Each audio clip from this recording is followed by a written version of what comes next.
yes. Uh-huh. I hope that. Yeah, I probably did it, but I'll just double I check. have two friends that day. Okay, you'll just Yeah. be very There's a festive. Yeah, no, I get to wear the same thing. Perfect. Irene, are you coming to the holiday party on Friday? Awesome. One of them? That'll be awesome. Olivia, are you coming to our office holiday party? May or may not be able to talk. Alice, are you coming to our office holiday party?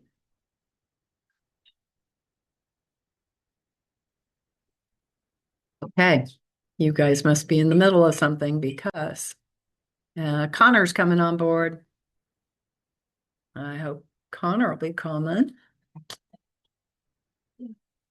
There's more plugs down below. No, just saying. It's That shirt. it does. It does. Especially if you talk, it zooms in on you.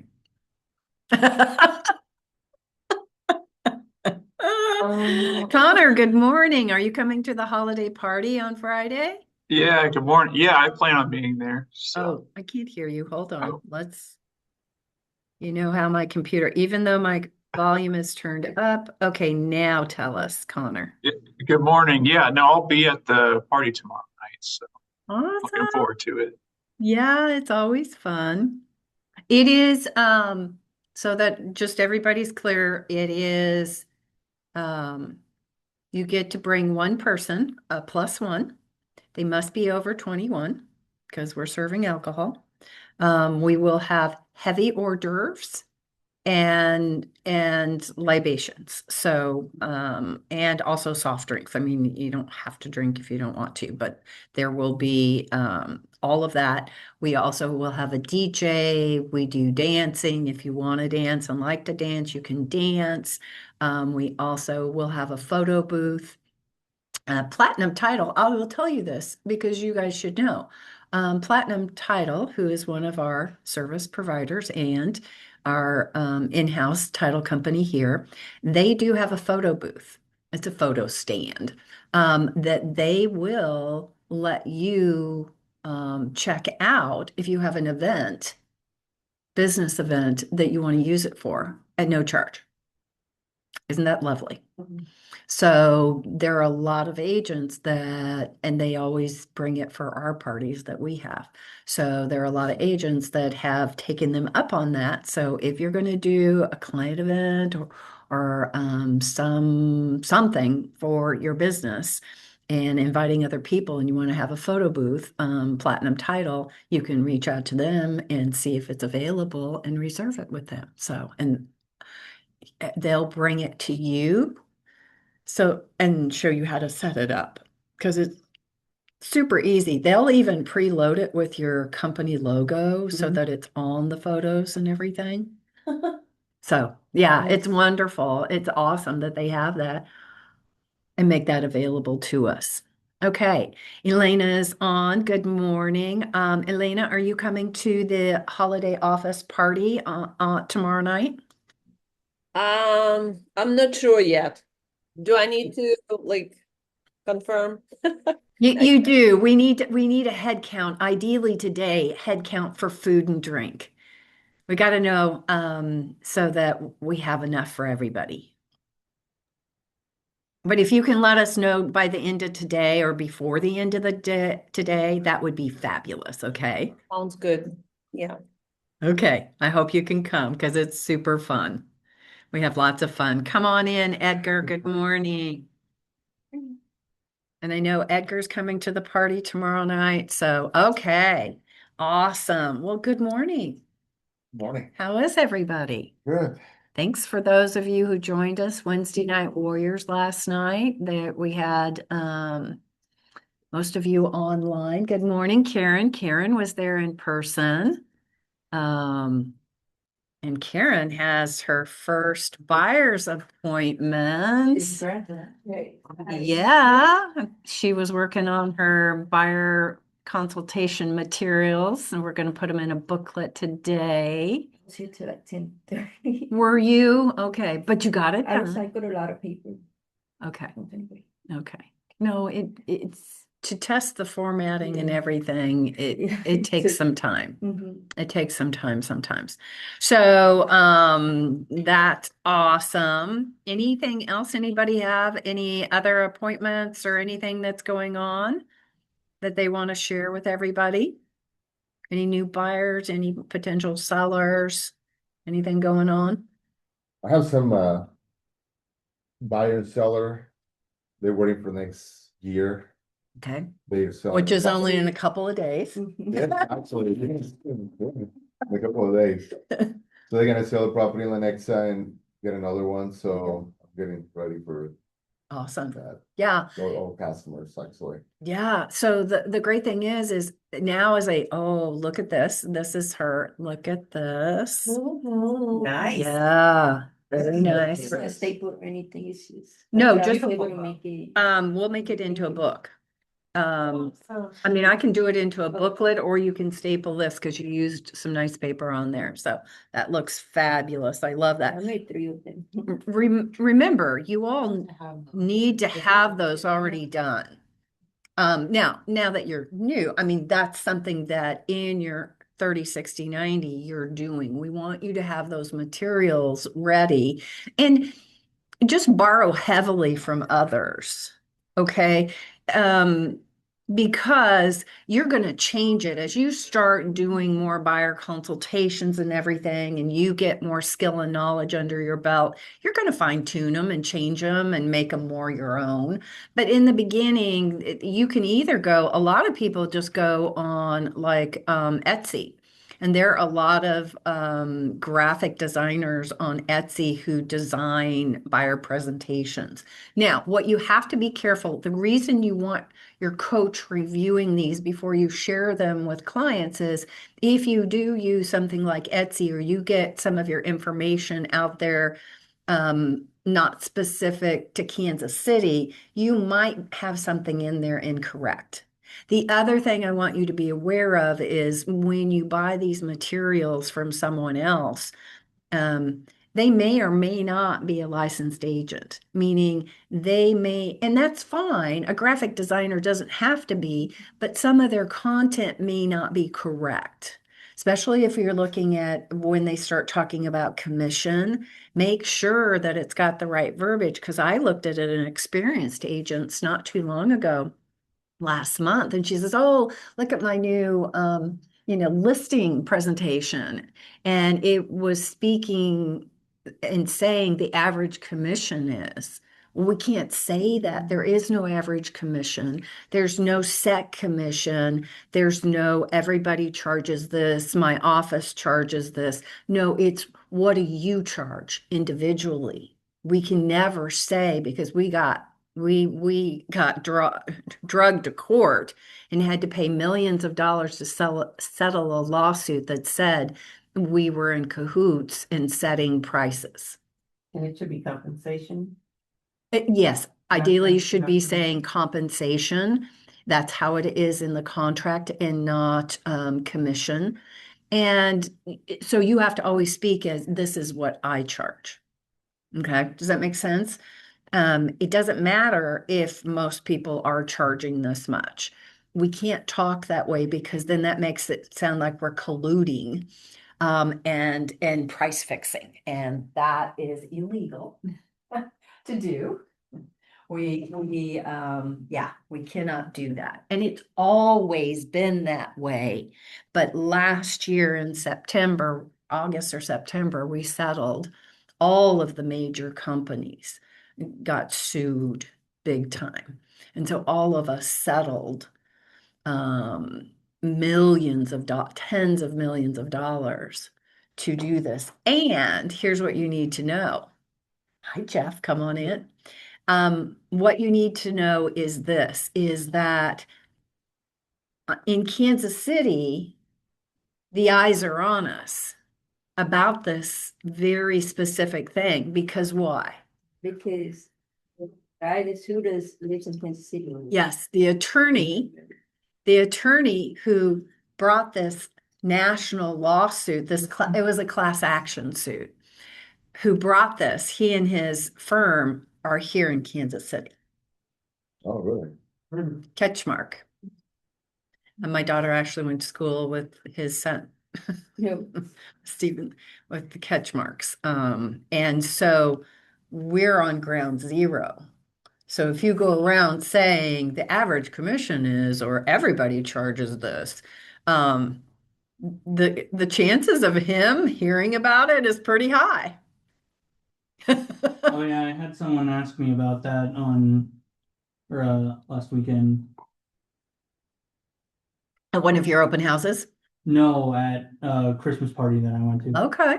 But I was talking to my friends about real estate, and Yeah. they're like, "Oh, yeah, most of them charge like 3%, right? That's the average, right? That's the usual thing." I'm like, "Well, technically, we're not allowed to say that, but Well, no, we can't at all. Say, No, just say I charge. I This is what I charge. That's why you cannot say other people. And here's the thing, Jeffrey, I know it feels like, oh, I can say, well, I'm not supposed to say it, but yeah, that's probably what happens. No, we can't. That's why we got sued. Is because we were saying that. So all you can say is what you charge. okay. It is between you and it's okay. It's okay. You're learning. You're learning. It's not it is what you individually charge. Because agents do charge different amounts. Some charge more, some charge less. It is a business decision for you. If you are tempted to cut your commission to get business, will you please promise me you will talk to either me or your coach before you do that? Because here's what I'm going to tell you. I've seen it too many times. A new agent comes to me and say, yeah, to get my buddy to go with me, I gave him a discount in commission. And I said, okay, that's your prerogative. Now, the reason I want you, two reasons I want you to talk to us first before you start giving money away is you cannot give away the portion that goes to the office. You cannot. That has to come to the program, the office, and Keller Williams International. That's not negotiable. Your portion is. Okay. But only to a certain amount. You don't want to cut it so low that you find out you actually have to bring money to the table because you didn't allot enough to pay the company obligation. Does that make sense? Because we had that happen last year. An agent was working the FSBO and expired list, and he thought, oh, because I'm competing to get this listing, I'll just slash my commission. Some is better than none. And then we had to say, what are you doing? And he sold the house. It was over $400,000 house. He made $500. Wow. So please, please, please, it will be your decision, but just know if you go too low, like at 1.5%, then you're going to be in the red zone and you're going to be owing money. So make certain, and maybe we can help you with conversation with scripts so that you don't discount. Here's the other reason you don't want to discount. But my husband and I, we will only give a discount to our kids. No other family members, just to our kids. And we love being able to help our kids buy and sell their homes. We love that. And to be able to help them. But anybody else, because Whitney, you give your best bud a discount and you want them to refer you. What are they going to tell other people? Use Whitney. She gave And me a then deal. landscaping, I was like, I had to be like, you are grandfathered in. If you tell anyone else, like, just call me. Yeah. Like, just call me. Okay, so you've had that experience. If you have to be very careful, even if you do want to give someone a break or what have you, be careful because it's harder to come back up out of a discount than it is to give a discount. Does that make sense? Absolutely, yes. You've Well, probably yeah, you encountered that in never your go business. back. You never go back. You never charge them more, like, because they know, like.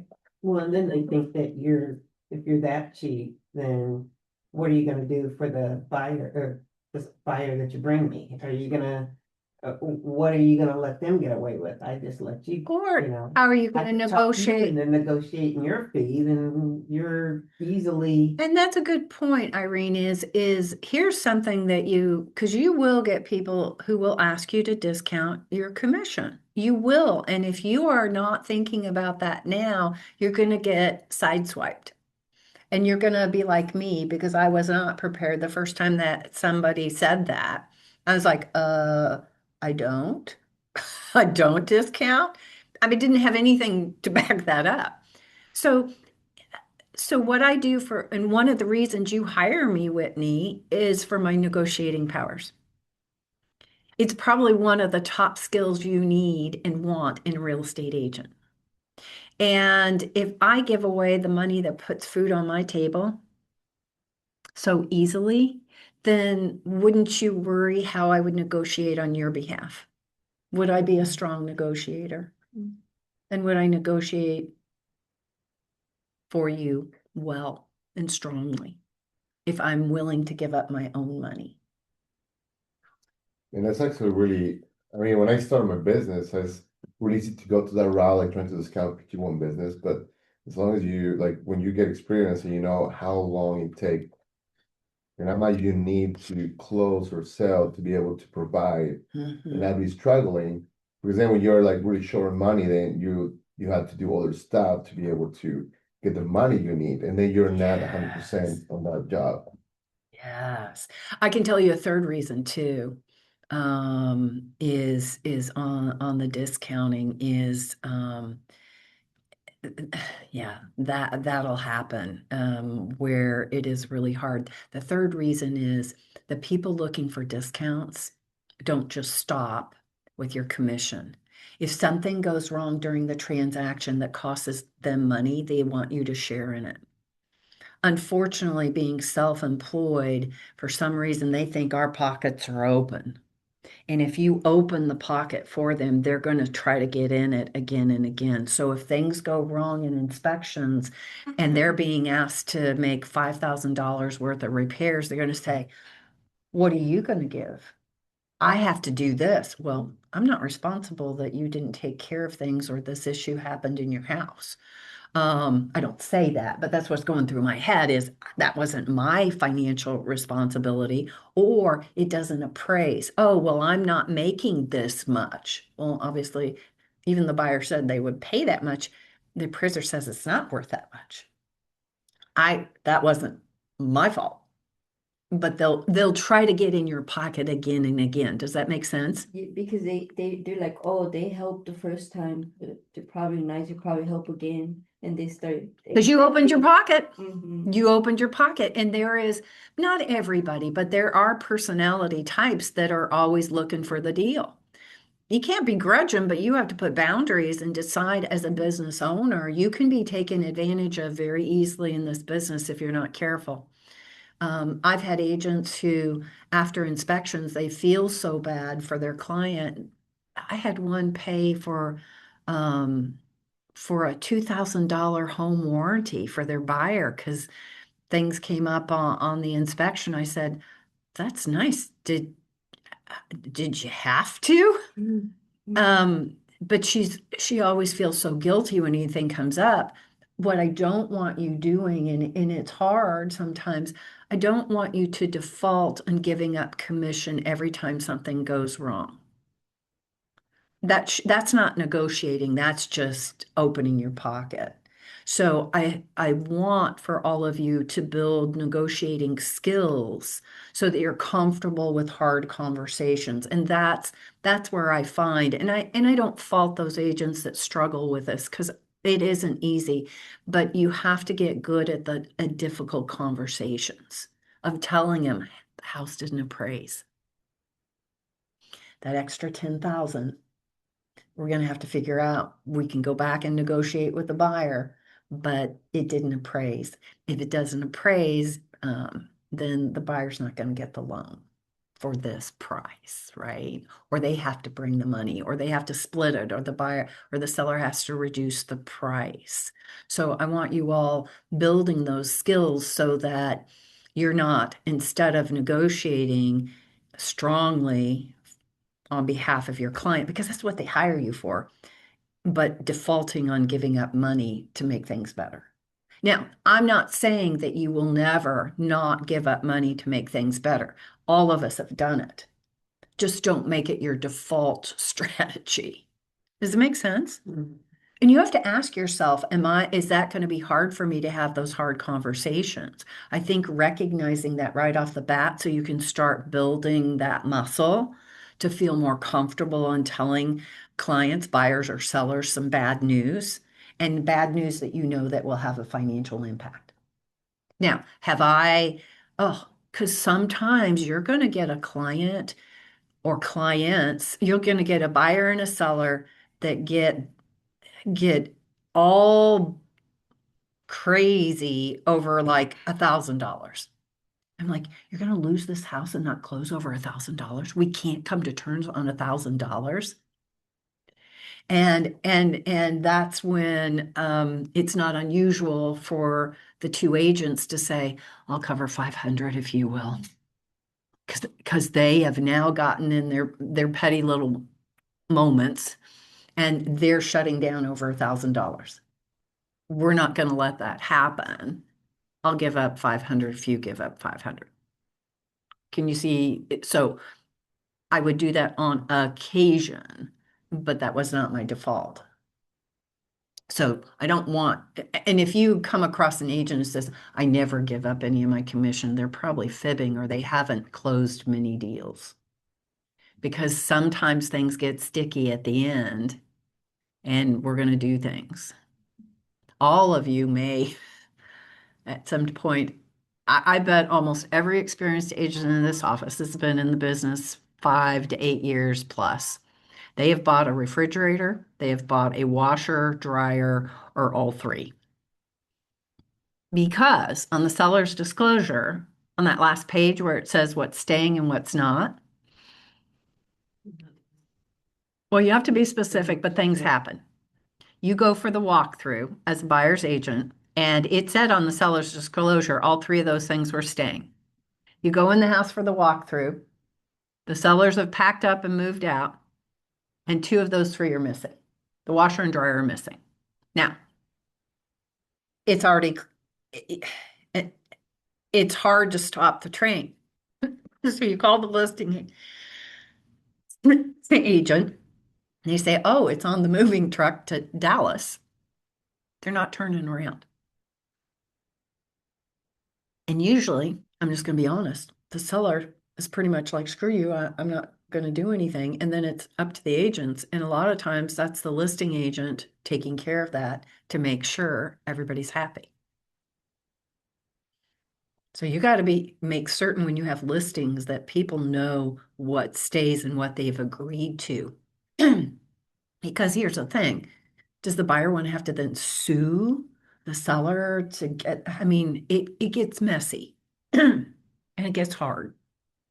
So in a contract, there are many enforceable points in a contract.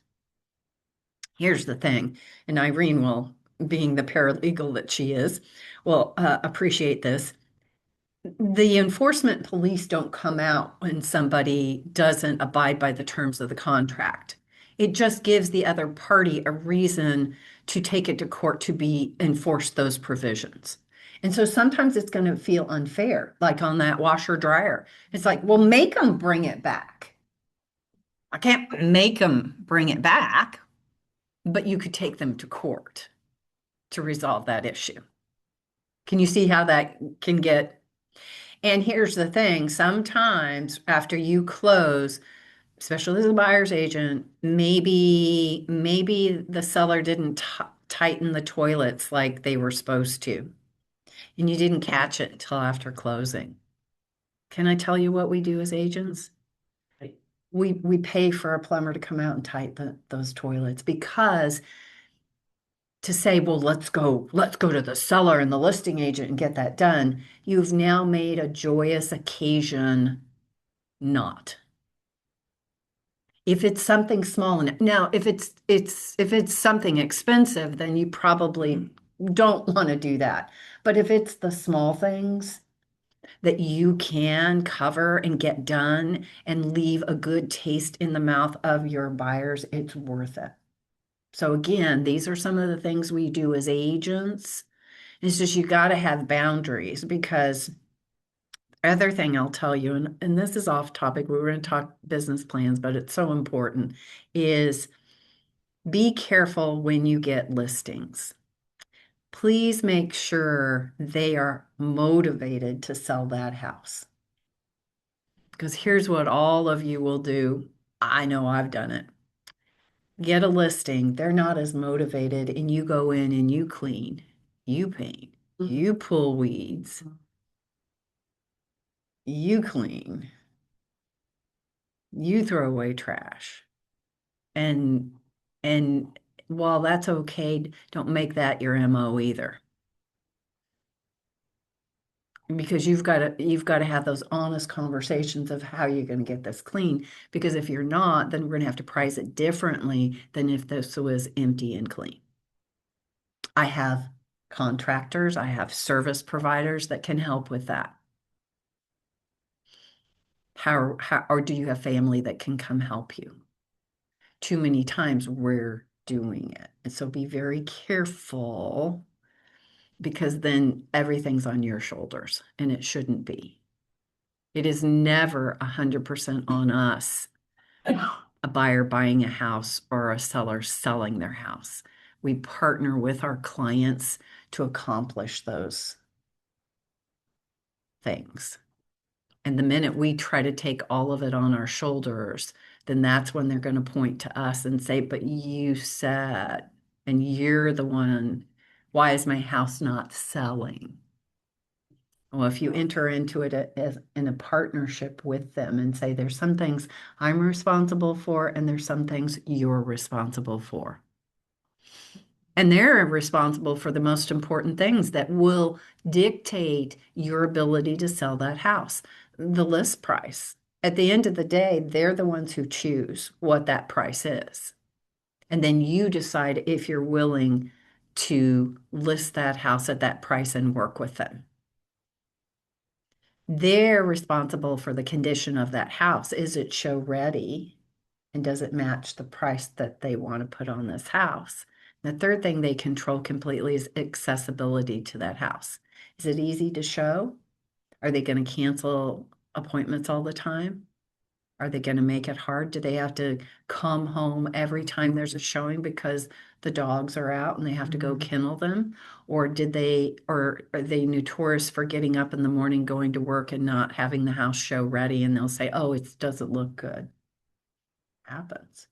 If they will not partner with you on those three things, then literally they've tied both of your hands behind your back, and your ability to sell that house is pretty impossible. Does that make sense? Mhm. So I plant these seeds in your head so that you'll be thinking about that is, I am not solely responsible for this. And they have some of the most important decisions that will influence whether I have a chance in hell of selling this house. And that's how you have to think. Are they even giving me a chance to sell this house? But when you're new, you may take some of those in the beginning, and I get it. I did, because we're hungry. We're hungry and we'll do it. But I hope that you will be learning that that wasn't a good piece of business. Have you turned down jobs before? Yeah. I did. I turned down a listing. I had to let her go. It was hard. Be hungry, don't be starving. Yeah, Mm. and that was after I Mm. reduced my commission Well, yeah. and compensation, and I was upset with myself. I Well, was upset. I didn't want. but that was a to do it, learning but lesson for It you. was my mistake for how it was priced in the first place. And I should have listened to my inner thought and not done it. I did it. And I was like, okay, let me make up for it. And then it just got worse. And I was like, you know what? It's not working out for either one of us. Yeah. It's You okay. remember, you all are not getting paid enough no matter what to be Mhm. abused. I let go of a client who yelled at me constantly. And it was somebody I knew, somebody I used to work with, or I didn't work with him, but we worked at the same place. And so he was a coworker, but I was like, if what I'm doing and the information I'm sharing with you is not helpful, because he would yell at me every time, why is my house not selling? Because you won't price it right, and it looks like a disaster zone. Um, and I said, this isn't a good fit for either one of us, because he was just yelling every time he got on the phone. I'm like, how? You were gonna say something on No, with Oh, yeah, like clients. that, everybody says when you start a business, like everybody tell you, like you learn how to read people Mhm. and knowing that that is gonna be about the customer and you can reject it from the beginning. You know, when you start, it's like, how are you gonna let money go, you know? Yeah. Well, But and you're hungry, so I yeah, get so that. eventually, like you learn, like, you know, it's true. Like now I see people like, I can tell they're gonna be the problem. Yeah, pain. Yeah, so what I do, I just price it higher. Ah, And then if that's they the go over pain, it, the pain price. yeah, so if you go with, okay, so it's gonna be worth my time. Right. And it's travel with them. Right, because I know it's going to be extra work with them. So if they will, well, that's smart because you're already anticipating that they're not going to be easy to work with. Yes. You remember how that turned out? I'm this lady, I had advertised on like some Facebook business groups, small business groups and stuff. And she was like, hey, and the realtors here. And so we met and everything. And she was just really eager to like, it just seemed, something seemed off, but like I was my first time. So I was like, Yeah. I don't know, is this just me or is this like the situation? And then she ended up like basically trying to do something that like we wouldn't do here. It's like kind of sketchy. She was trying to have like a transferable. She wanted to do wholesaling. Yeah, and she was like texting me. I finally knew what was wrong. And I had to let her go. And she was like, "It's not a big deal. It'll be just a big, like nobody has to know, something like that." And I was like, "Oh no, no, no, Yes, no, no. no!" I was like, "No, this is bad." She was an investor. And again, I will tell you, there are a lot of investors out there that are looking for brand new agents. And again, you're hungry. You're like, yeah, be careful. Actually, I'm going to tell you if anybody approaches you that says they're an investor and want to invest, I want you to talk to Serena, our investor coach. She's going to coach you on the red flags because they'll just use you. They want somebody eager and inexperienced who will just go out and do a lot of free work for them. So know that you will get targeted. And you're like, again, I get that you're hungry and eager. And sometimes you've got to have the experience to really understand how this can happen. But it does happen. It does. It's happened to all of us. Even experienced agents I've had tell me I've got this multi-million-dollar buyer from out of state. And a very experienced agent. She said, look, I've even talked to his attorney on the phone. And She had fake people too, and she's like, "Yeah, you could never send me something that was completely filled out." Like it was just like it was so odd. Yeah, she had people that call me her lawyer, like quote unquote. And then she said, well, here's his Facebook page and everything. And I just did a Google reverse search. And I said, no, that's not him. She's like, she was shocked. And she's somebody who'd been in the business 10, 15 years. And it was so convincing. So I share this with you because it happens to all of us at some point. It will. I've been having those messages from people say they're investors. Hey, it's really obvious. Like the first thing they say, "Oh, nice. So, when can we meet in person?" And they say, "No, we can. But you can text me or you can call me." I say, "Okay, no." So, Especially if they start talking WhatsApp, then all they're trying to do, it's usually a Bitcoin. Yeah, it's usually a Bitcoin. there's a scam name. It's called Piggy Scam. A pig something. It's a big organization actually in Europe, I think. They actually have people in a place that they make profiles and take pictures of they like doing something and at the beach, and they make friends on WhatsApp, so you get really friendly with them, and eventually like after 6 months you ask like, what do you do for a living, seem like you have a lot of fun, and they start like, oh, this is. Oh, that's just what I do. Let me sell you. Yeah. And then because they Yeah. know for so long, they say, I can help you get into the investment business, and then is where they start getting there. I hear someone from Kansas got like a banker guy. Yeah. Got a scam really bad. He's in jail now because he started investing his money, and he was going good, and then eventually he started investing the money from his bank. It's Angel. Good morning. Come on in. Look at you looking dapper. Yeah, no, so just know those scams go on and you just need to be very aware of that. How are you? Good. Good morning. I know, looking so dapper. Yeah, we were just talking about, we started with, we're off topic, but we started with commission and how it's always negotiable. And there's no averages, there's no everybody does this. Then we were talking about other scams that can come your way as a new agent with investors or others that are trying to get in our pockets and Can everything. I say something about commissions? Yes. I just, Rochelle sent me over a little link that I'm gonna send to everyone, or post it in GroupMe. How to do your commissions on command. It's Real simple. it's already on It's in there? digital chalk. Okay, great. Okay, Already in Get it. digital chalk. I'll get it. So it's there. Yeah, no, I'm glad you, no, we've already loaded that in digital chalk so that you all know, so that when you have your first or second or third or fourth, you're gonna have to fill out a DA, a commission, tab that's gonna tell the breakout, how much goes to the program, how much goes to the office, how much goes Keller Williams International, okay? Rochelle has recorded a video that we have loaded onto digital chalk on how to do that so that it'll take you step by Yeah, step when that and happens. Just remember that note tab at the bottom is your friend.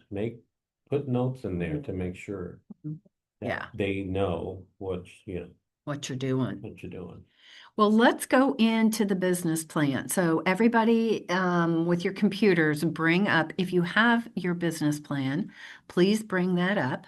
And we last night, well, let me go back to Tuesday. Tuesday, we talked about the economic tab. We talked about the lead gen tab. Then last night, we talked about the 135 tab.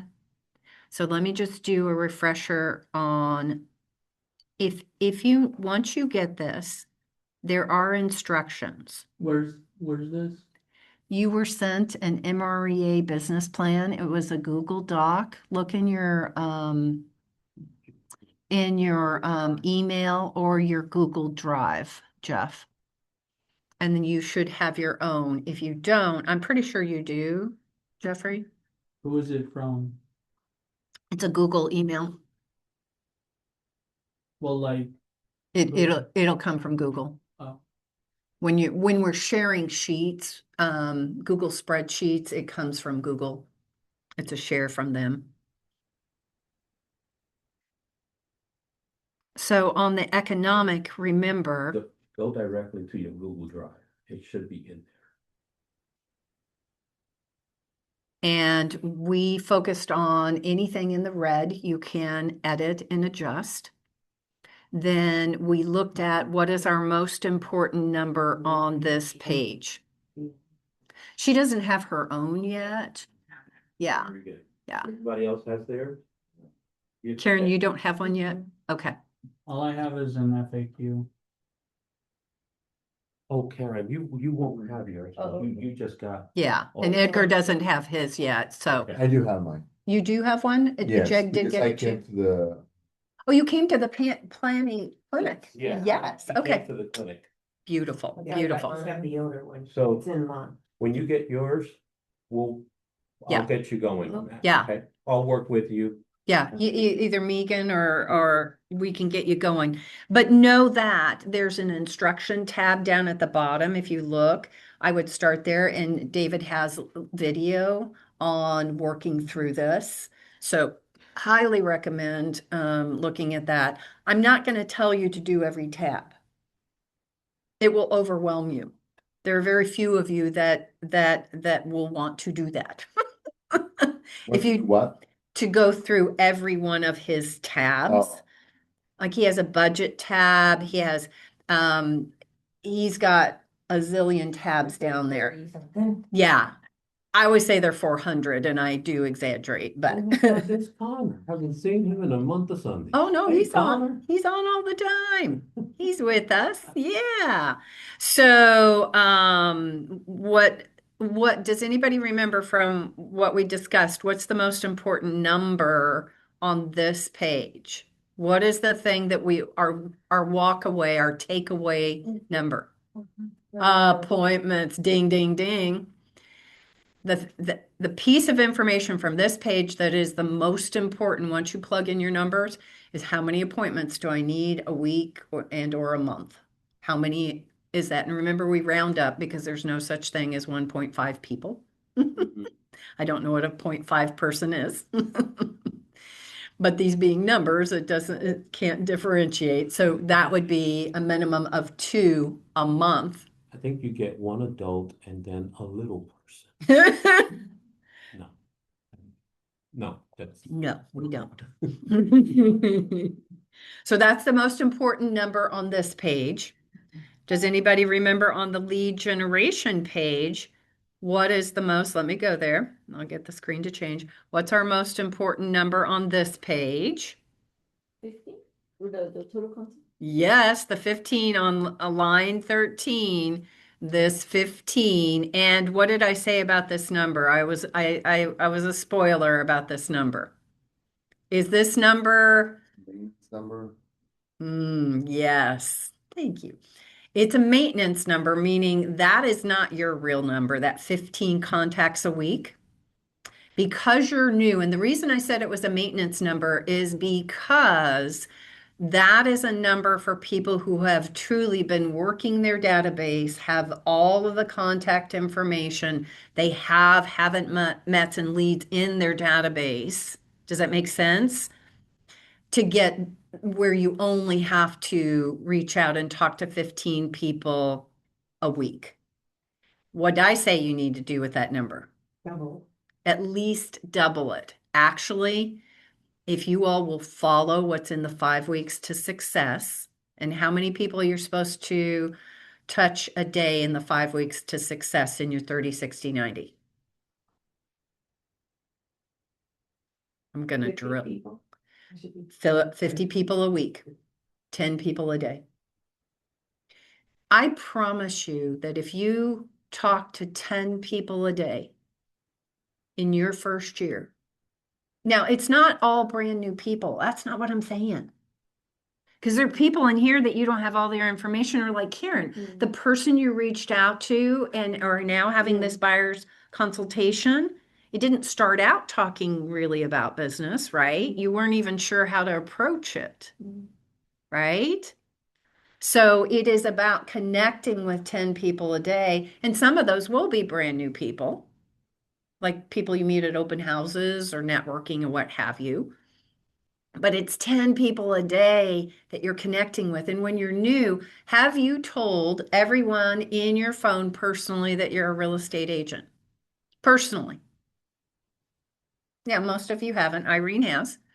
But most of you haven't. Let's be real. You've posted and you've maybe sent an email or text message, but have you actually truly had a two-way conversation, either in person or text message, or a conversation about you being newly licensed or being a real estate agent? If you have not, that's where you start. That's how you get to those 10 people every day. If you do that, and do that the whole year, I promise you're going to have a pipeline and some now business like nobody's business. That's how this works. It is a numbers game. And so if what you're doing right now is not getting you appointments, then you have to look at two things. What is the activity I'm doing? Am I doing it to a high enough level? And two, am I doing enough of it? Most likely it's both. Because the first will be because you're newer, a lack of knowledge and skill, right? So not knowing exactly how to connect with these people and have the right conversations. And then two, you're probably not doing enough of it. So that's why that has to be at least doubled to 30 a week. And I'd like to see you do 50 a week if you really, really, really want to get traction in this business. You gotta make it your lifestyle. Thank you. You always have such good. I'm always thinking something. I love it. I love what you share, Karen. I love it. Okay, does that help you? So we're just looking for what are our actionable numbers. On the first tab, our actionable number is this is how many appointments I need. What did I say about if you have 2 appointments you need a month? By when should you have those? First 2 weeks. Yeah, why's that, Irene? If you don't have them, you'll need to connect with more people. Yeah, you'll need to hustle up. So I challenge you to make that your goal, that if your appointment goal is 2 a month, don't wait until the last week of the month to say, oh, I didn't get those 2 appointments. By making it your goal to knock that out in your first 2 weeks, if it's not happening, then you know, I got to go into hustle mode. Make sense? Because again, that's you protecting you. That's you being a good risk manager. So those are the 2 most important things on those 2 pages. And then how are we going to know if we know, okay, so let's go with the 50. If you need to talk to 10 people a day, then the next thought is, well, what do I do to do that? Right? What activities do I do? Do any of you wake up in the morning, now that you're a real estate agent, and say, I'm not sure what to do today? Okay. Well, this is where the 135 comes in, and it's going to show you what you need to be doing so that you never wake up in the morning and say, I'm not sure what I should be doing. Because as a business owner, we have to be proactive. So we're going to go into the 135. And remember, we looked at database. So you're going to put in here under goal, the 135 is one goal for the year, meaning how many units do you want to sell and what is that sales volume? So in this example, it was 8. So we're going to go and I'm going to put in here. So I want you going in your own 135 if you have it. And you will see this goal, your unit and sales come from the economic plan tab. So 8 units, and this is 3 million. It equals 3 million. If you do that, you're going to cap at about just a hair over 2 million. So on $1 million, about $1 million of sales volume, you're going to get 100% commission. Is anybody okay with that? Okay, Yeah. just checking, just checking. Formula you're putting in right there. I'm plugging this in. I went from the economic plan tab and looked at how many units it said I needed to sell and what that sales volume would be. From my economic plan, I then put that in there. Then from my lead gen tab database, so the other thing from the lead gen tab was it tells you if 8 units is my goal. Then on here, look, we said that 50% of my business is going to come from people I know, Mets. 50% is going to come from people I don't know, strangers. So when I go back into the 135, then I'm going to assign to my database because database is priority 1. I don't want to see anything else, but database is your priority 1. Okay. And it cannot be missing from your 135. We as coaches will not allow it because this is the future of your business. Even if you don't have a very strong database right now, you need to be doing everything to build it to be a strong database. Make sense? Okay, so I am saying that I have to have 4 closings from this activity. Now, does anybody remember where we found the detailed information to be able to put in here for the strategies? Strategy 1, 2, 3, 4, 5, the outline of what we need to do to get those 4 closings. There's a green link on the right-hand side. Yep. So look here. Here's your link. Oh, I can't look there. Right here. See this? Gonna click on here. Click this. Oh, link yeah, right okay. here, because you're gonna drop it into your, It's gonna open up a separate page. Okay. and that's what you're gonna copy over, because Okay. that's your plan. And then what I did is I went to the tab with the details. So I want you looking at the expanded version because that gives you the outline is in this first box where it says, here are your strategies.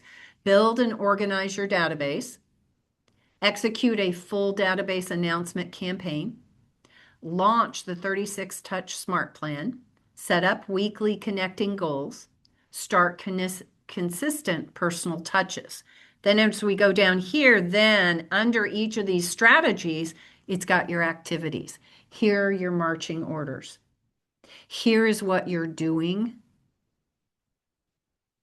to make certain that you're going to get 4 closings from your database, a minimum of 4 closings from your database. So your job is to start implementing this. Now, there's another form on your business plan. Let's go back to that. There's another form on your business plan that you will use after you fill this out, and it's the 411.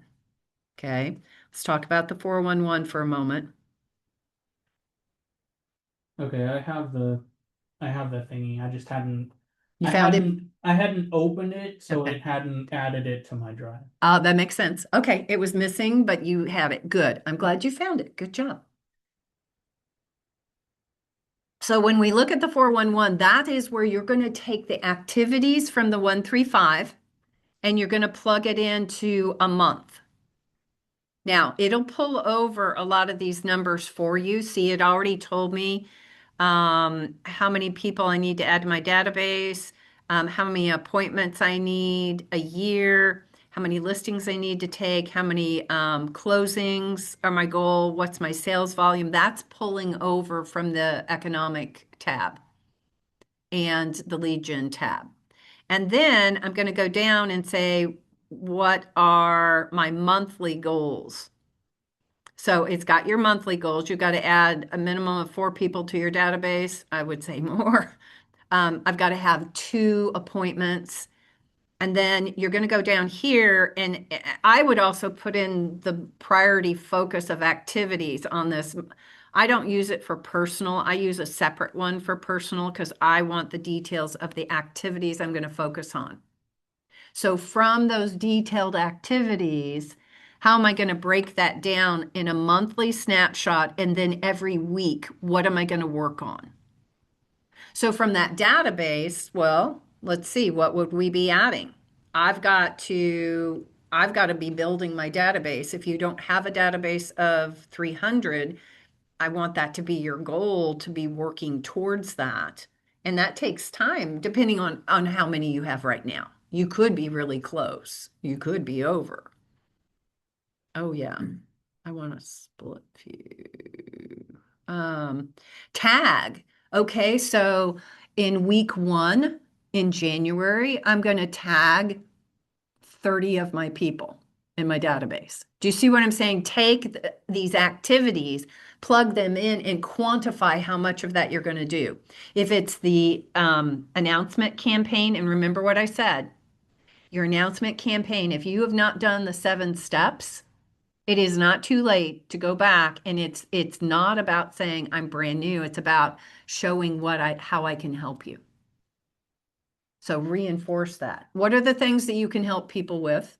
What can we show of value that we can share with others? What are the types of things we can help them with? What is the obvious stuff? Helping them. Don't buy and sell. Yep, that's our obvious. What else can we help them with? Beautiful. Connect with Here's my- contractors. I'm here. We can What help else? them We to connect with contractors. Contractors, yes. Whitney just said that too. Oh, Beautiful. sorry, I didn't hear No, you. it is the A-OK. You both were on the same page. What else? What else? House? Lenders, What? lenders. Lenders? Yes. What else? We can How else help can we? them. We can help buyers that aren't ready find places to rent. Yes, we can. Remember, we usually don't get any compensation for that. We're not a market that pays agents for leases. We do in commercial, but not in residential. So You do it, you're planting seeds for later, like. there's nothing wrong with doing it. It's just some of you have lived in like Florida or other places where that is something that agents get compensated for. They get paid commission or compensation for helping place people in rental properties. Okay, it just doesn't. We're not one of those markets. So you'll even see it in command that it's something that's labeled on there. And it's not something we practice. What were we talking about earlier? That you have to worry about the ones that are trying to scam you? What was who? Investors, Investors. We can help if somebody wants to learn how to invest. developers. Developers, getting people knowing developers and builders if they're thinking about new construction. How do you get paid with developers? New construction, you go under contract and they pay commissions. Yeah. Do they set up the commission or you set up your own commission? No, they You, right? usually the listing, well, actually it's negotiable now, so it's not advertised anymore. So it used to be in MLS. Some of you are so new that you don't know the difference, but in MLS it used to say how much the seller would pay a buyer's agent, what percent. That was part of the lawsuit of, hey, you've been price fixing because look, you've been advertising and it's always usually this number. Okay. Well, that's what the market would hold, not what we were conspiring to do. It's what consumers were willing to pay. That's why we settled because, yeah. But it now is always, you have to say it's always negotiable. And that's why you all have to really make certain you're having, like when you go meet with your buyer, you're going to have to say, this is how much I charge to work with me. While we can always ask a seller to pay for my compensation, some will and some may not. And if they're not willing to, you'll have to pay the difference, Mr. and Mrs. Buyer. You have to have those conversations before you take them out shopping. Because you do not want them to fall in love with a house and then not understand that they may have to pay part of your commission. Make sense? So those are conversations you have to have up front with them. But this tells you your activities. And when you put them on that 411, and your coaches can help you take this information and then chunk it down in the 411. Okay. Now let me ask you this. Now that we've looked at the database one, and I would recommend that you copy and paste this in to your 135, and then you can edit some of this, but we already know what works. Here's what I'm going to tell you though, don't subtract from these activities. You do less, and you're probably not going to make your goal. Because this is a lot, right? But if you break it down week by week, month by month, you will get all of this done. And you will know when you wake up in the morning, what is it I'm supposed to be doing? What am I to be doing? This is what you're doing. Now, you need to have 2 other forms of lead generation. Has everybody decided what that's going to be in 2026 as your priorities? Irene, I see you shaking your head. What are your other 2? I'm gonna do open houses. Okay, that's one of them. What's the third one?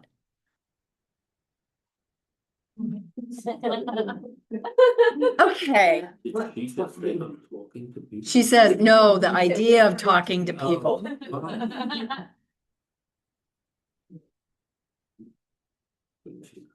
She sounded You don't like. like that? No. My husband can get out there and talk to everybody. He can talk to everybody till the cows come home. I'm like, But, okay, so then, that's just a different way of connecting. Like my husband can talk to anybody.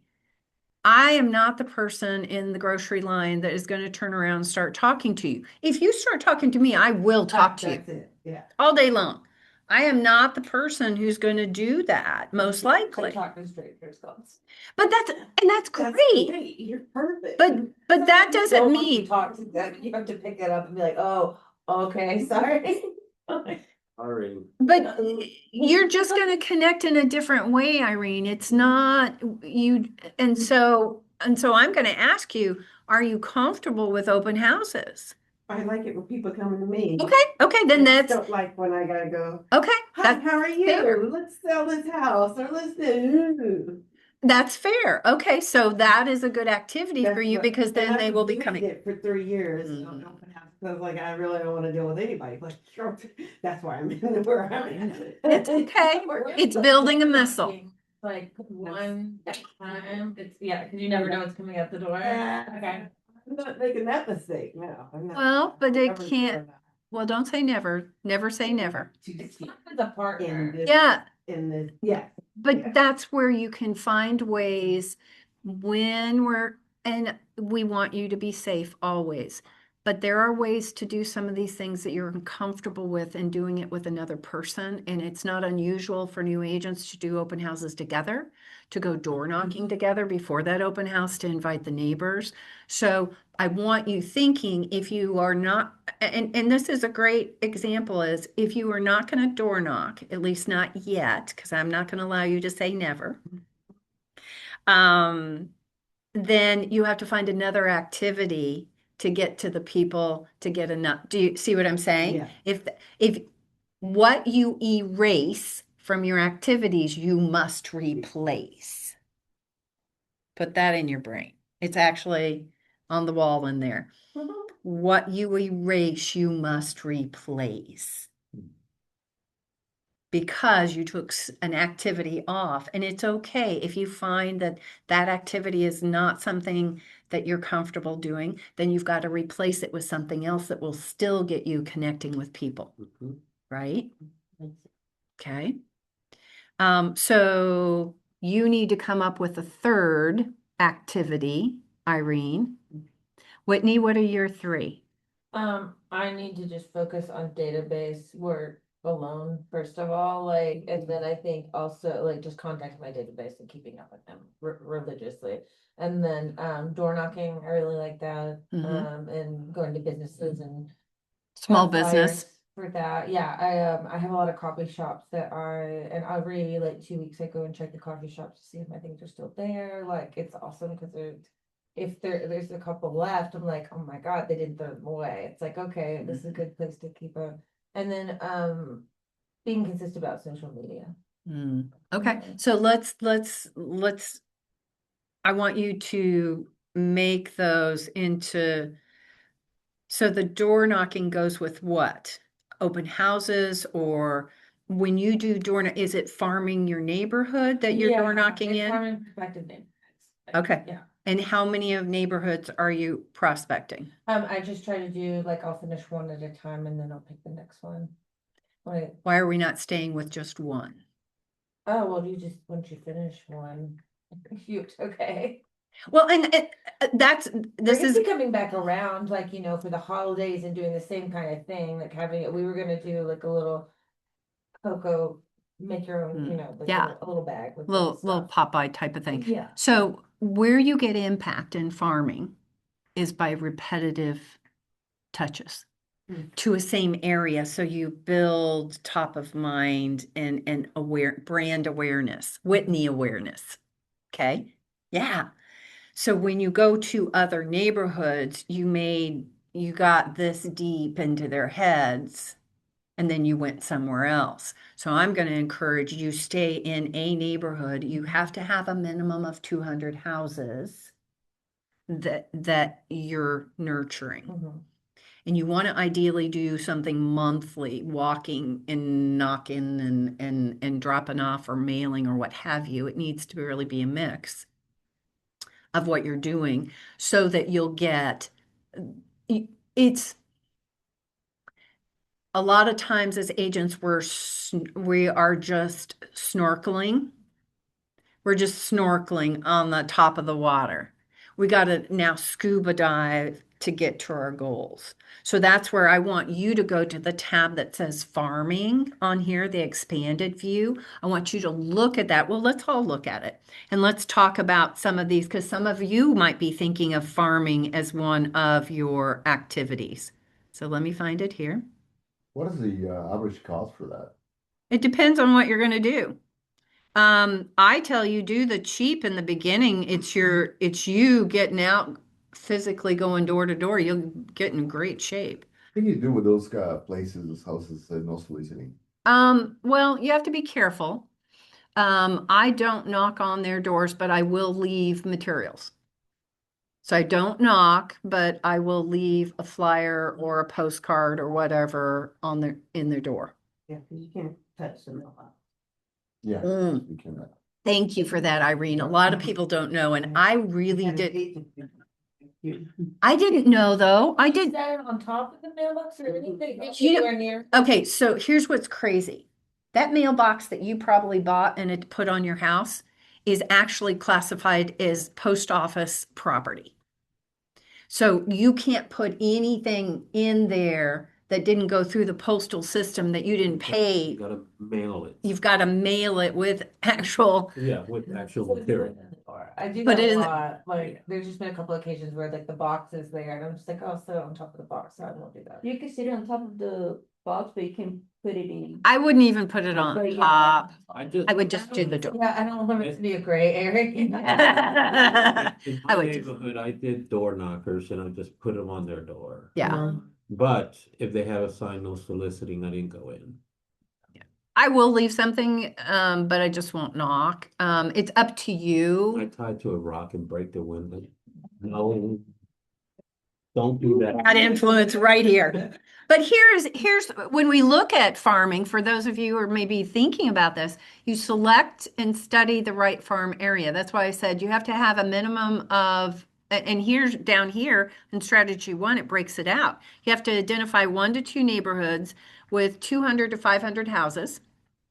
You need to see what is the turnover rate, meaning I want houses, 6% of the houses of those 200, let's say it's 200, of those 200, for me to feel like this is going to be worth my while, I want to see that on average 6% of those houses turn over each year.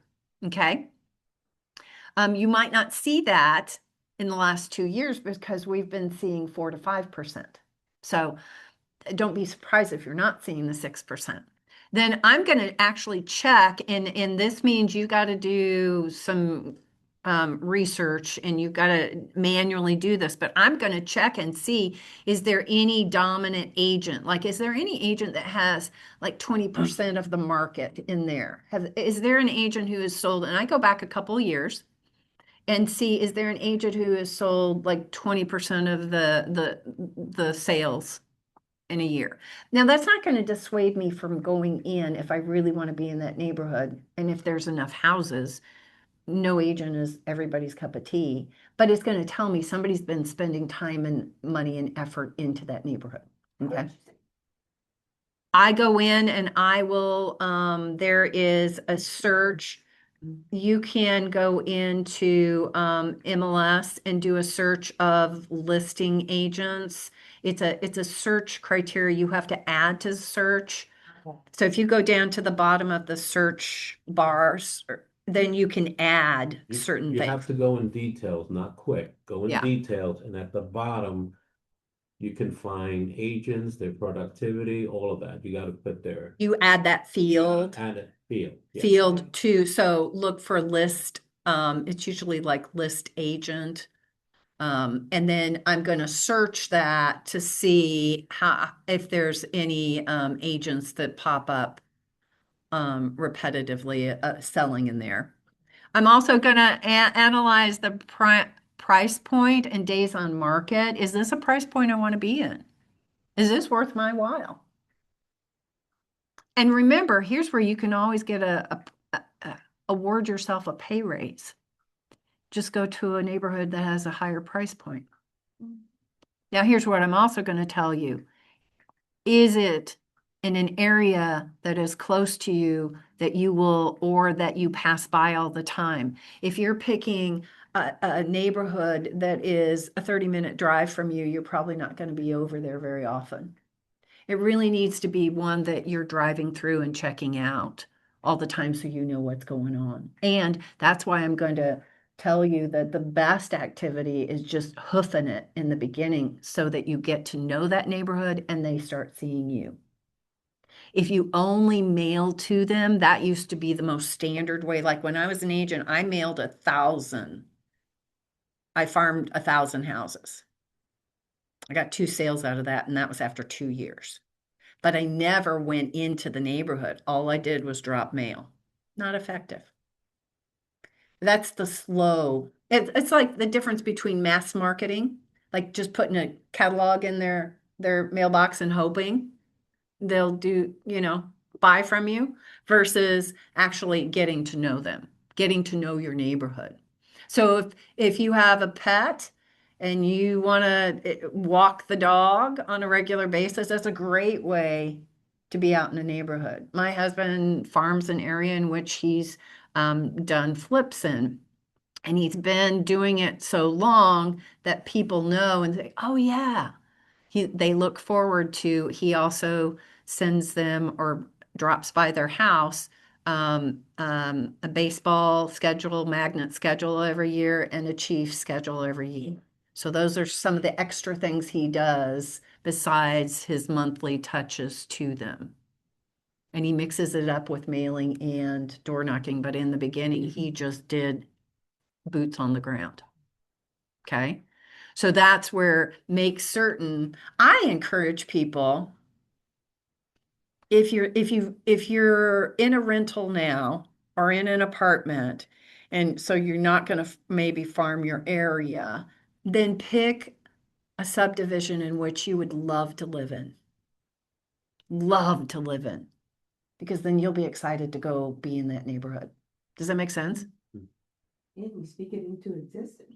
Exactly. See yourself. Actually, go pick out your house.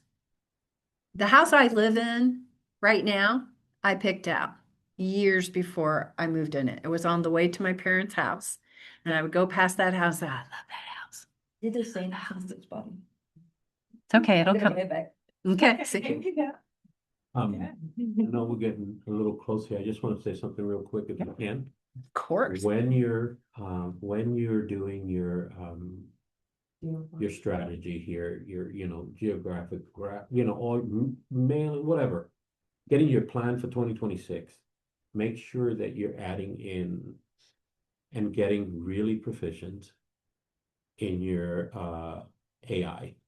Make 'Cause it'll AI help you. part of your business, because that's the direction the country is going, and especially industries like ours. We can benefit a lot from AI. I've learned so much, not only from these good folks, but working AI. It's now become an integral part of my business. Because it gives you leverage. It does. Huge You- leverage. And you can Free. take, you can drop. For free, you don't have to pay. Yeah, you can someone. drop something, you can drop your idea in there, and AI literally will talk to you. I have now the chat one that actually talks to me and says, hey, do you want me to improve this, add this, take this away? You can have an entire plan. I now do, and I'll be honest with you guys, I now do Monday Mastermind with my AI. Coming up with the ideas and Yeah, I fleshing come them up out. with the ideas, and like this past Monday, we had housekeeping for growth. I know it sounds kind of silly topic, No, it but it doesn't. was so important because the AI, between myself and AI, we put together a whole plan on what you do for housekeeping for 2026 to get ready for 2026. It talked about not only getting your desk and your brain in order, cleaning that out, but also it talked about updating your people in command, your database, your phones, getting rid of people that are not giving you business, adding people, putting people on the tags on your phone as well. It talked about all of that and housekeeping procedures to prepare you for 2026. It is amazing. You can add that as part of your business plan and you can look at that. AI will give you Yeah. a similar report like this and says, hey, if you want to get to 1 million, this is what you need to do. Well, and thank you for adding that because that's valuable. Like right here, when we talk about run a targeted 8x8 campaign, ask AI to Yes. come up with the ideas of Yes. how you're going to touch. So one of the ways in farming to kick start it is to go into MLS and look back, and I go back like 5 years of any past canceled or expired listings in that neighborhood. And I'm going to go back now. You have to, this is you manually doing it. I'm going to go into the property history. I'm going to see what is the last status. And if that last status was expired or canceled and it never went back on the market and sold, that goes on my targeted list because, and it's not going to be a very big list. Those are the ones that I know had a desire to sell and for some reason it didn't work out. So I'm going to target, let's say it's 8 houses that come up. It may be only 5. Then I'm going to reach out to them once a week for 8 weeks and see if now is their time. That's where AI, you could say, come up with messaging for homeowners that tried to sell their house previously, were not successful. From everything I can see, they weren't successful. They expired or canceled.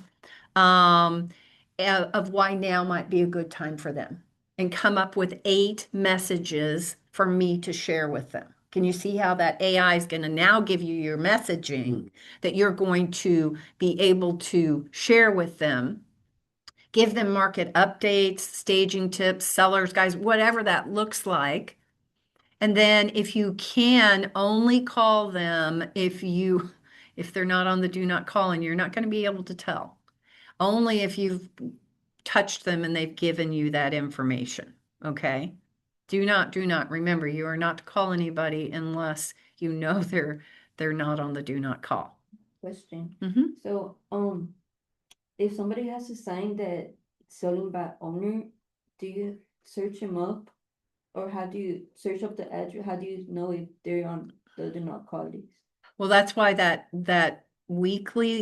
daily list you get from my assistant, and she's on vacation right now, so I'm supposed to be sending it out, so I'm like 3 days behind. So I'll be sending that out. I miss Jag because she does that but that is the list you go by. So you can't just like, if you see somebody put a. For sale by owners, you can call them and say, hey, can I come see your house? I would like to, because they're advertising their number. Oh, so. But on go with the list we're giving you, because it's also going to give you details about that person and the house. So that is your best resource because that list has been curated. It is going to tell you who's dangerous, who not to call, and who to call. How do they,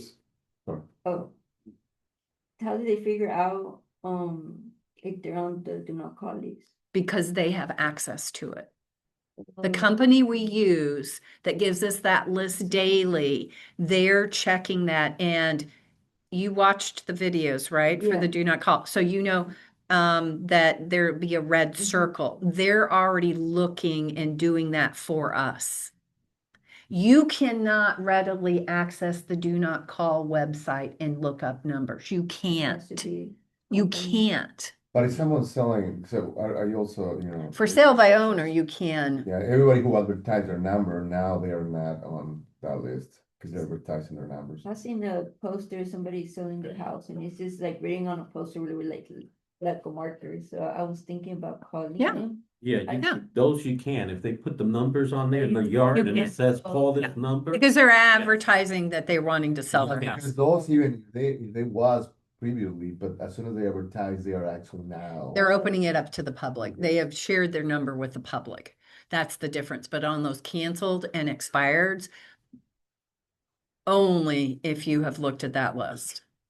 But with those numbers, you have to be creative because as soon as they hear that you're an agent, they try to recoil. Yeah. So you have to work on that. The messaging. On the message and that Yeah. presentation to get them to say, oh, okay. Yeah. I'll listen to what you have to say. Don't try to sell them No. on you. Just try to get an appointment to meet them and see the house. Give them something of value. How do you engage them? Yeah. Huh? How do you, Yeah. Give them because they something think of value. you wanna buy it. like when you call in, what do you do? When I call and I say, hey, I live in the neighborhood, I'm one of your neighbors. I live right here in Argentine and I see that you had a for sale sign. I said, now, I said, have you gotten a true evaluation of your house? I can give you one for free. I can pull up your house and bring it over to you. It creates engagement. I'm giving them something they don't have. Because as you guys know, regular folks don't have access to MLS. So I can pull up I can give them an evaluation of their house. A general evaluation. You are not not deep. giving them a deep because a they'll general. use you.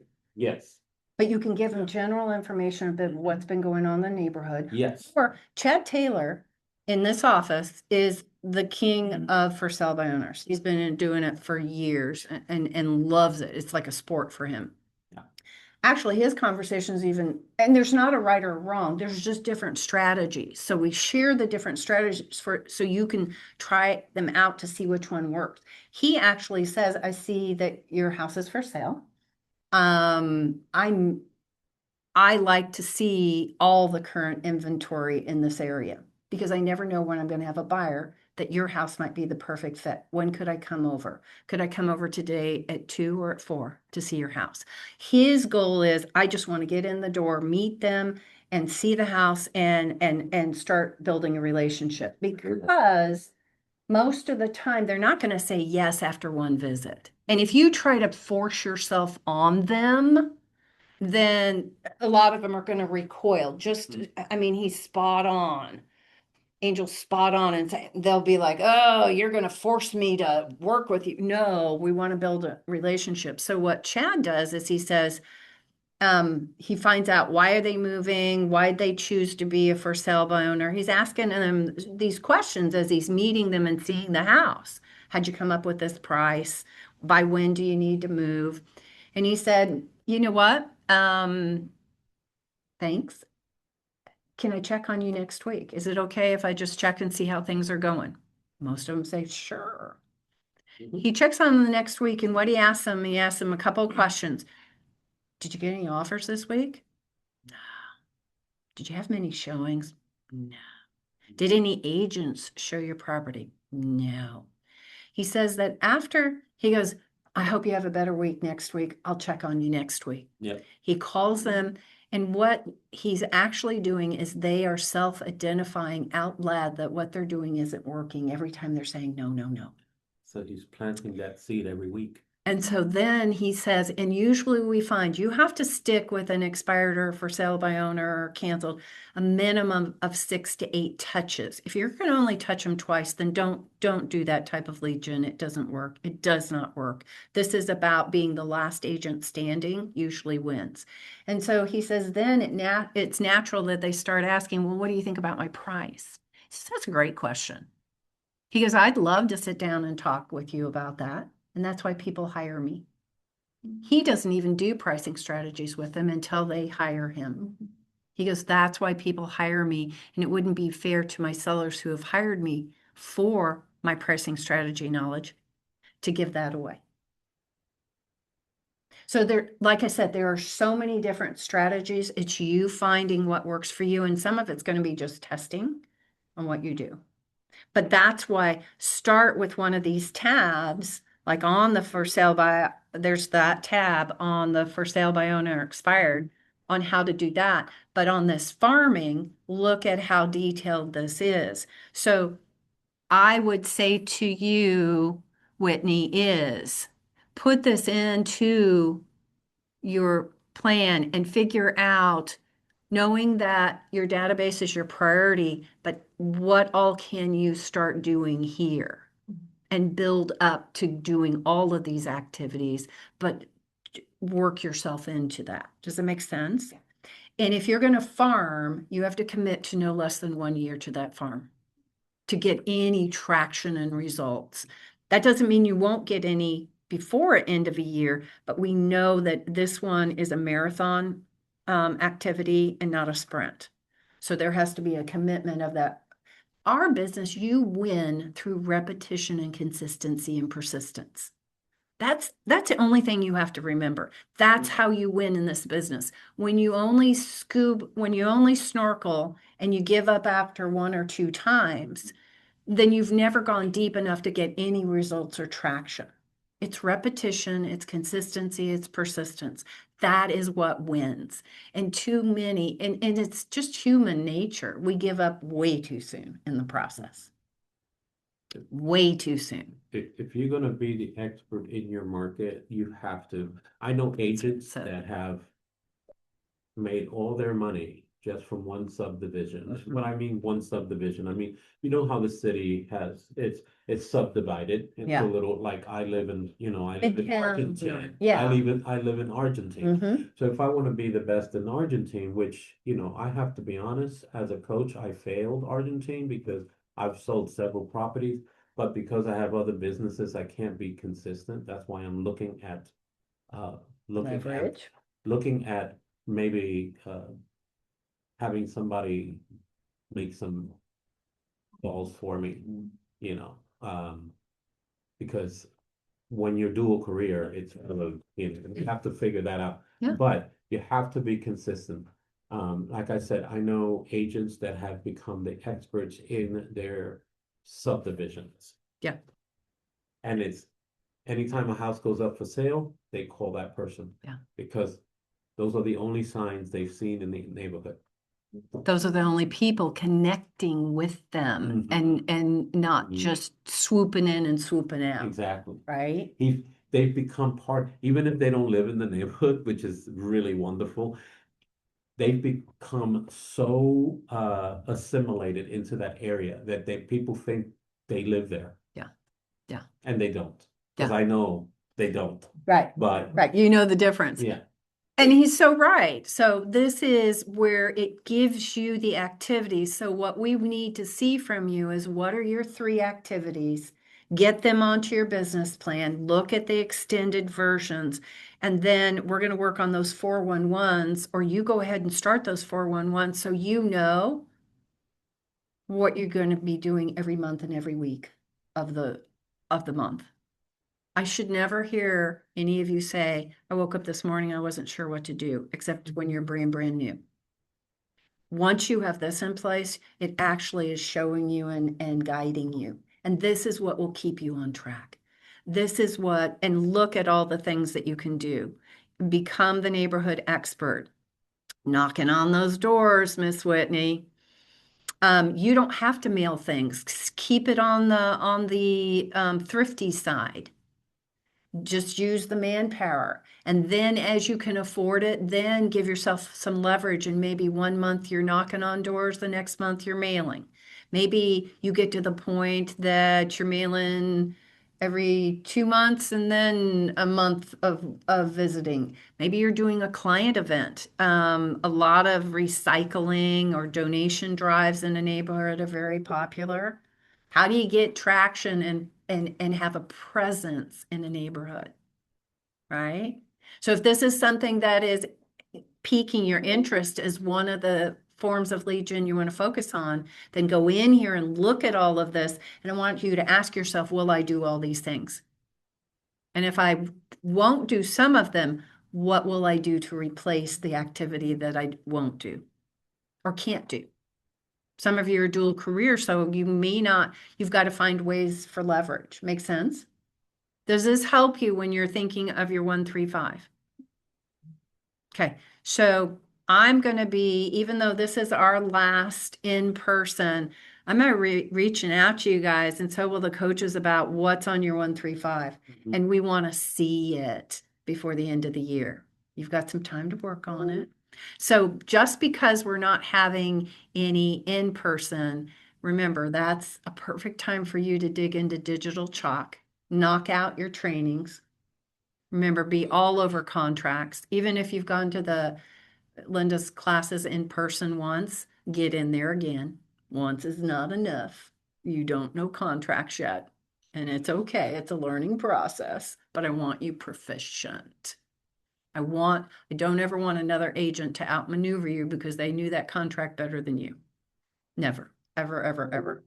And it's actually easier to do than you think because most agents do not know their contracts well. So also be setting up your activities, your plan, your focus. Because the biggest struggle you all have is what direction do I go? And then how long do I go in that direction? And how much do I do? It's right here. It's right here. Okay, does this help? Mhm. Okay, Zoomers, does this help? Good deal. All right, we're going to close it up. Brett has Tech the Halls. It's KW's Tech Extravaganza going on in the training room. It is KW Tech experts going over so many different, everything from AI to all sorts of things. It's going on until like 3 o'clock today. You can either stay here and watch it, or you can go online. You can scan the code that's posted on the little flyers all around and watch this at home or listen to it in the car as you're going around today. But I highly recommend absorbing some of that great information that they have. It's already started. Already started. It starts. It's 11, right? 11, so- Well, he said 11. I think it actually started before that, but I'd already scheduled this and because he said it was 11 and I think we crossed wires, but it's fine. Yeah. You're going to get good content. There's hours still to go. So see you guys in there. All right. Thank you all. Thanks, Zoomers. Appreciate you. Thank you. Get your business card. You have to go to Yvette and get a link to get your discount so that we cover now. And you weren't going to get one until you became a member of MLS and KCRER. So go to Yvette and say, I've joined. I need the link to order my business cards. And it gives you the discount. To get I ordered mine and it came like it was about a week. a week. Yeah. And remember, if you don't have business cards, you actually do. If you have your app on your phone, share your app. Your app is actually more valuable than a business card. Because when they put your home search app on their phone, they're literally carrying you everywhere. Your business card can get lost. It's not that we don't need them. It's just I would really, really push the digital version. No, that's actually one of the business cards, the digital version. Because they have your phone number. Everything's right there. And then I always say to them, what's your cell phone number? I want you to test my, Jeffrey, do this with your friends. Say, I would love to have you try out my home search app while you're driving around town and everything. Send them the link to it, get them on there. Let me know what you think. Did you see any houses you like? Or do you see any crazy houses that were like, whoa, out of this world? I have this app that Doug told me about. It's called Blink. I don't know if you heard of it. Yeah, but you've got that also happens on your app. Well, that's Well, not okay. bad, but you have a QR code To go here. directly to the page. You have a QR code right here on your work app. So one's the consumer app, one's the work app. Make sure The right- information's in there correct. But it says my business card, Yeah. so it already does that for you. Okay. So I would keep it all in here because if you do it all through command, when they register like for your app, all that information goes into Transfer command. all that together. Yeah, that's why it's better to keep it in the same house, Right. under the same roof. I was looking at the tech, like class or whatever, it Uh-huh. was on that. There is, there Well, are, it's different in the kitchen. yeah, there's some flyers around and I know the QR, I don't know if they got them on the Facebook page or not, in advertising. I'm gonna come back. Okay, yeah, just scan the QR code or take a picture of it and